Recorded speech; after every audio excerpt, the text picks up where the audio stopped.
चलिए सीधे असम चलते हैं, एक ऐसी सीट की कहानी में जहां की सियासत ने एक बड़ी करवट ली है। जोनाई।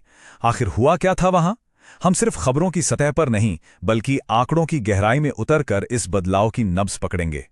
तो हमारा सफर कैसा रहेगा? सबसे पहले हम जुनाई की जमीन और लोगों को समझेंगे, फिर 2021 के नतीजों की चीर-फाड़ करेंगे।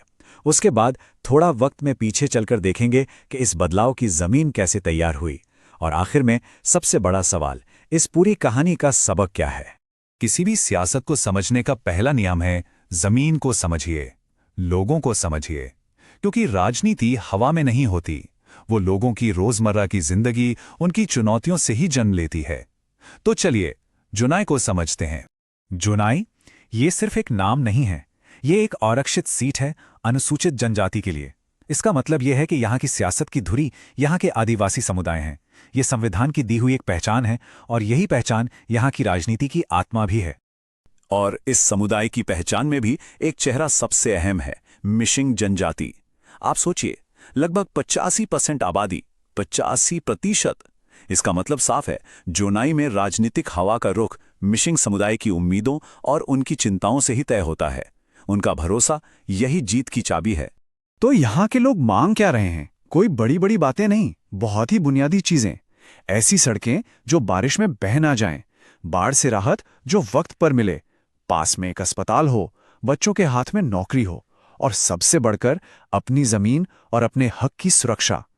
ये चुनावी मुद्दे नहीं हैं, ये एक सम्मानित जीवन जीने की बुनियादी शर्तें हैं। यही तो संविधान की मूल भावना है, हर नागरिक को सम्मान के साथ जीने का हक देना, और लोकतंत्र में अपनी आवाज को, अपनी जरूरतों को बिना डरे रखना। यही तो एक जागरूक नागरिक की जिम्मेदारी भी है। तो यह है जमीनी हकीकत। अब देखते हैं कि जब लोगों ने वोट दिया तो इन उम्मीदों और जरूरतों की आवाज ईवीएम में कैसे दर्ज हुई। चलिए 2021 के नतीजों पर सीधी नजर डालते हैं, क्योंकि आंकड़े झूठ नहीं बोलते। नतीजा हैरान करने वाला था। जीत का अंतर देखिए, 45.3%, 45.5%। ये कोई मामूली जीत नहीं थी, ये एक सियासी लहर थी। मुकाबला करीबी तो छोड़िए, दूर दूर तक कोई टक्कर ही नहीं थी, एक तरफा फैसला। और वोट शेयर का ये चार्ट, ये तो पूरी कहानी ही कह देता है। एक तरफ बीजेपी को लगभग 69% वोट, मतलब हर 10 में से 7 वोट।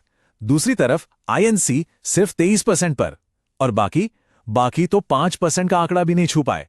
ये एक स्पष्ट, बिल्कुल साफ मैंडेट था। अब यहां एक सवाल उठता है, क्या ये कम वोटिंग की वजह से हुआ? क्या लोग निराश होकर घर बैठ गए थे? नहीं, बिल्कुल नहीं। वोटर टर्नआउट था करीब 79%।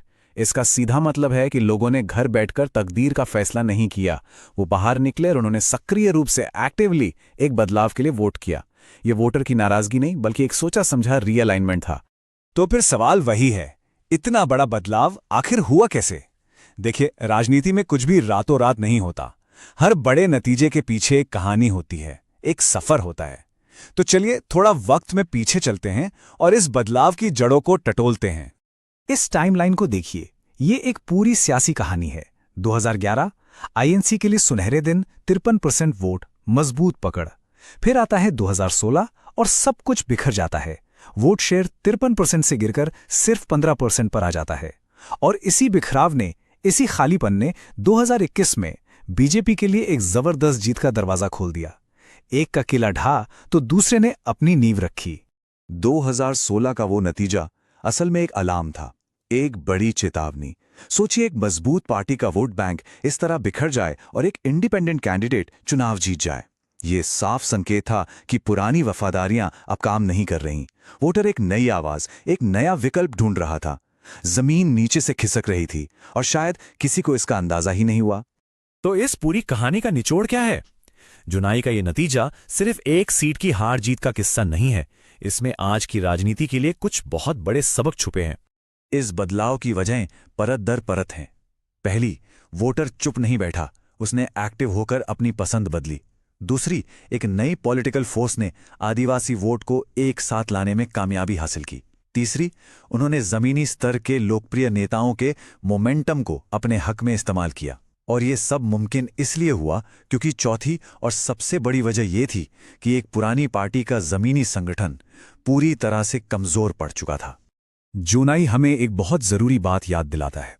मैंडेट यानी जनादेश कोई जागीर नहीं है। इसे हर चुनाव में कमाना पड़ता है। जमीन पर उतरकर लोगों के बीच रहकर बार बार कमाना पड़ता है। बड़ी बड़ी रैलियों और हेडलाइंस से ज्यादा जरूरी है लोगों की छोटी छोटी दिक्कतों को समझना और सुलझाना। विश्वास बनाना एक बात है, उसे बनाए रखना असली राजनीति वही है। और ये विश्वास तब और गहरा होता है जब शासन लोगों की निजता का सम्मान करे, उनकी जानकारी उनकी सहमति के बिना इस्तेमाल ना हो। भारत का नया डेटा प्रोटेक्शन कानून भी इसी सिद्धांत पर बना है कि नागरिक का अपने डेटा पर हक है। और यहीं पर मैं आपको एक सवाल के साथ छोड़ना चाहता हूं। आज के दौर में जब वोटर इतना समझदार और इतना निर्णायक हो चुका है, तो आखिर किसी भी पार्टी को लोगों का भरोसा जीतने और उसे टिकाए रखने के लिए क्या करना होगा? ये सवाल सिर्फ जोनाई का नहीं, पूरे भारत की राजनीति का है। अगर आप एक जन केंद्रित नेता बनना चाहते हैं और अपने निर्वाचन क्षेत्र का उत्थान करना चाहते हैं, तो blueprintstrategies.ai से mgr@blueprintstrategies.ai पर संपर्क करें या 08042041602 पर कॉल करें। राजनीति से परे एक उद्देश्य,